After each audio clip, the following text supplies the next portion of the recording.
What's up YouTube, Capital G here talking about Sky Striker Ace Ray in this video, and oh my goodness, Konami localization team, what the hell are you guys doing? I think at this point they're legitimately just trying to troll us and piss us off, because is it me or is localization just progressively getting worse and worse, especially with the start of 2018 and all the stuff with Extreme Force and the Ultra guys, which I'll talk about momentarily. But if you guys don't know exactly what I'm talking about, this card, Sky Striker RAYE, which obviously people are looking forward to this, and the Brandish Maidens, or we'll call them the Sky Strikers, even though I like Brandish Maidens a little more, is expected to be a pretty big part of the meta. Well, a lot of people might not have realized that Sky Striker RAYE in the TCG, there is a small difference than in the OCG, and depending on how you actually interpret it, especially if unfortunately you are a new player and maybe you don't fully understand problem solving text, or maybe you're just learning it, maybe you just thought that you mastered it, if you end up running into this card, it can be so confusing, and honestly this could be potentially a ruling nightmare. So what the heck am I talking about? Cap G, what are you making this up? No, I'm not actually making this up. This is a copy of Sky Striker RAYE as you will pull straight from your Darksavers boxes. This has not been edited or anything like that. In fact, if you don't even trust me and you do happen to own a Sky Striker RAYE, just go pull it out of your binder, go ahead and pull it out of your 10 or whatever, and you verify that the card that I'm reading is the same card that you actually own. I'm going to read you her effect, her first effect, verbatim. I'm not going to interpret it or anything like that. I'm just going to read it as it's written on the card, and then I'm going to explain what is actually incorrect about the TCG version of it. So, Sky Striker Ace RAYE.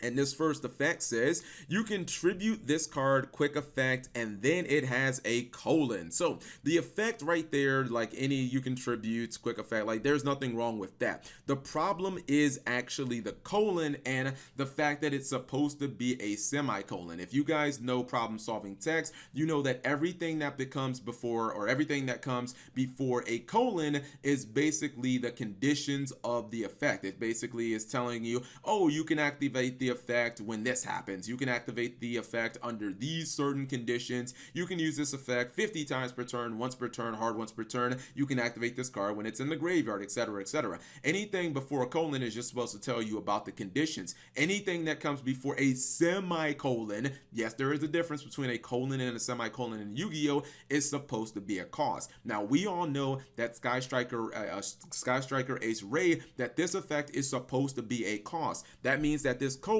is supposed to be a semicolon, and I'm telling you it's going to cause confusions. Now, for those of you who are just like, Cap G, you're just, come on, you're splitting hairs. It's not really that big of a deal. It's the same thing, semicolon, colon, what does it even matter? Here is the official Yu-Gi-Oh rulebook, version 10. This is the newest rulebook. If you just Google Yu-Gi-Oh rulebook or you look it up on the website, this is the version you're going to get with, Decode Talker, that's the first thing, and blah, blah, blah. But it tells you the difference essentially between a colon and a semicolon, because the thing is, with problem solving text, they serve different purposes. All right, so it says card effects are sometimes separated with a colon and a semicolon. This is the difference. It says text before a colon gives information on conditions to activate an effect and timing when it happens. That is what the purpose of a colon is on Yu-Gi-Oh cards. When it comes to problem solving text, that's it. It has nothing to do with tributing as a cause or anything like that.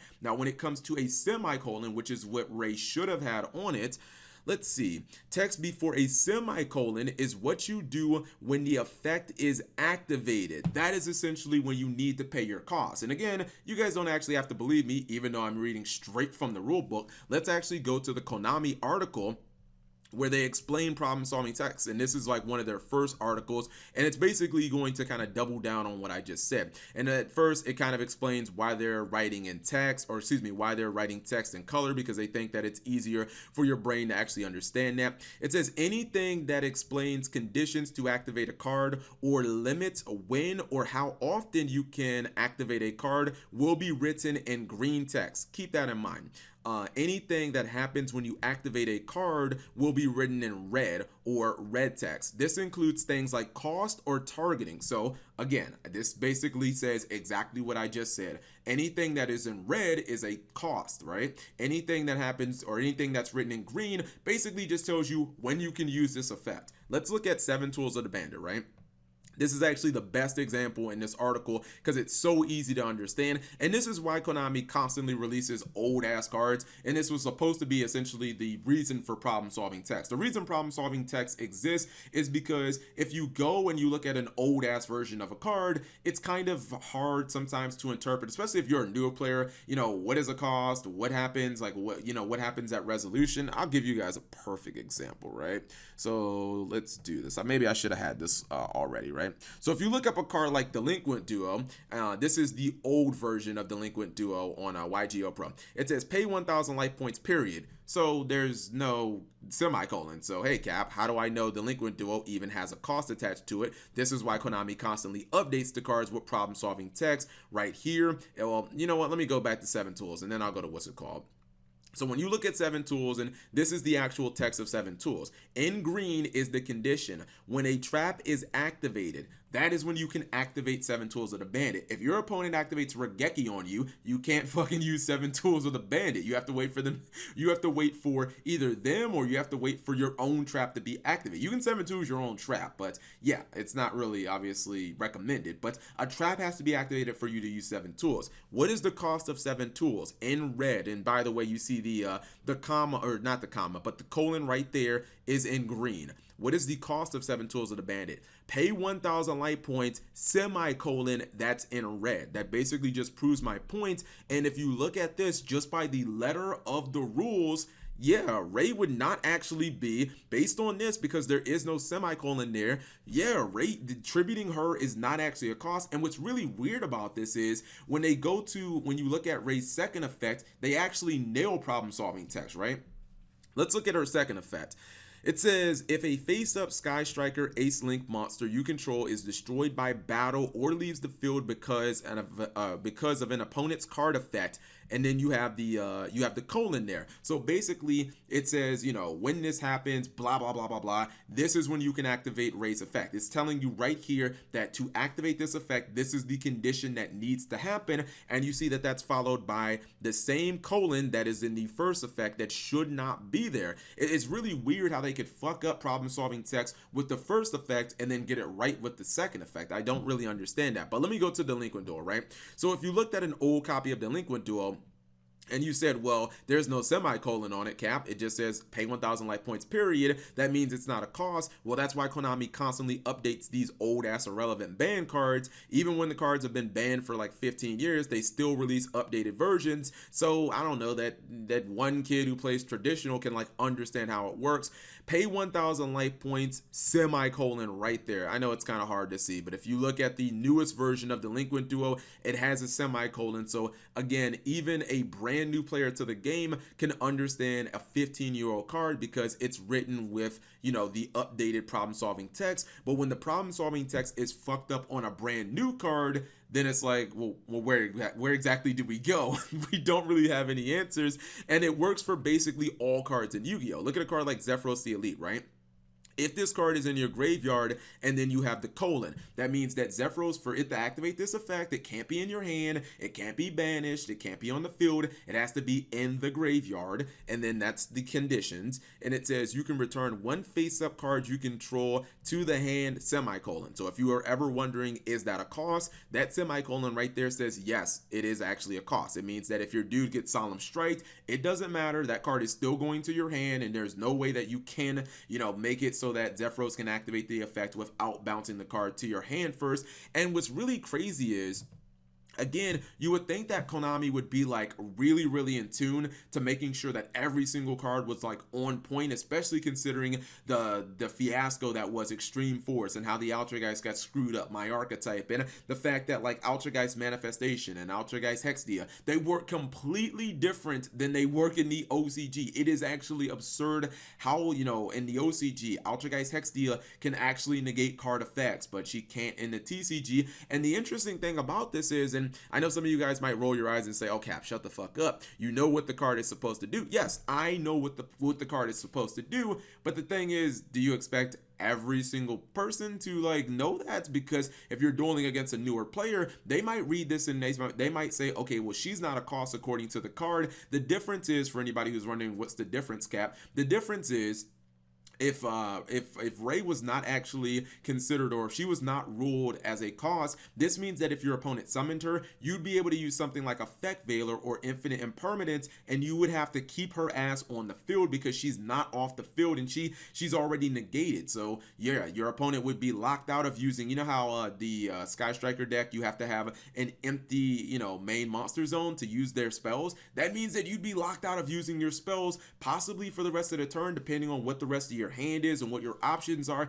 and that would drastically change how the deck actually works in the OCG versus the TCG. And I know, again, that, you know, Konami probably meant to put a semicolon here, but the fact of the matter is there isn't a semicolon there. So what if Konami does something crazy, right? Because you look at the Altergeist cards, even though we know what they're supposed to be, Konami doesn't allow us to actually, like, Konami doesn't allow us to play what the card is supposed to be. They don't allow us to play by OCG text or anything like that. What if Konami says, all right, well, we'll just leave it up to the events? Because stuff like this has happened before, where you go to an event and, I don't know, Texas, and they have one ruling, then you go to an event in Oklahoma City, because I know Oklahoma boys go to Texas and vice versa, and they have something completely different. And yeah, what if there are events that say, no, the way that she's written on the card, it's not actually a cost? Like, that would be drastic. That would drastically change this deck, and from event to event, you could be looking at different rulings. Now, the only thing that I could find in the rule book,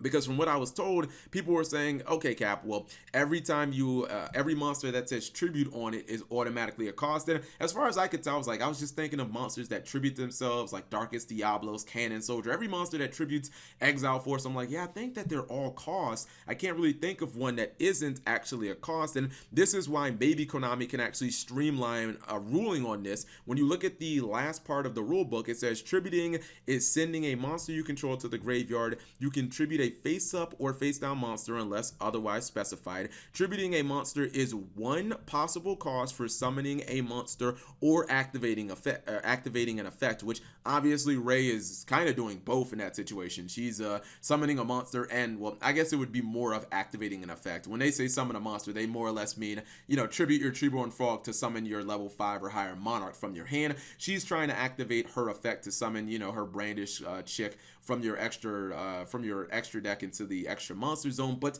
I don't know, man. I kind of feel like this is going to be one of those cards that creates a lot of confusion. And even if Konami just makes some ruling, they tell all their judges, yes, we're going to rule it as a cost. If you're a newer player and you're just reading it, you might actually try to Effect Veiler this just based on what the card says. Like, how do you know what that ruling is? So I don't know, man. I feel like Konami got to get their shit together, especially considering in this same set, they're doing all this weird stuff with the for hire archetype where they're overcomplicating it. Instead of saying, you know, search one for hire monster, they're saying search like one monster for hire. And oh man, it's just convoluted. They're making things more complicated for memes and for the sake of jokes, and I really wish that they would stop doing this, whether it's intentional or whether it's completely accidental, because it does make this shit more confusing, especially if you're a player who doesn't, like, yeah, I mean, I know because I'm a Yugi-tuber, because I spend, you know, all my time, you know, researching the game and playing the game, but every player doesn't know that. So you guys let me know what you think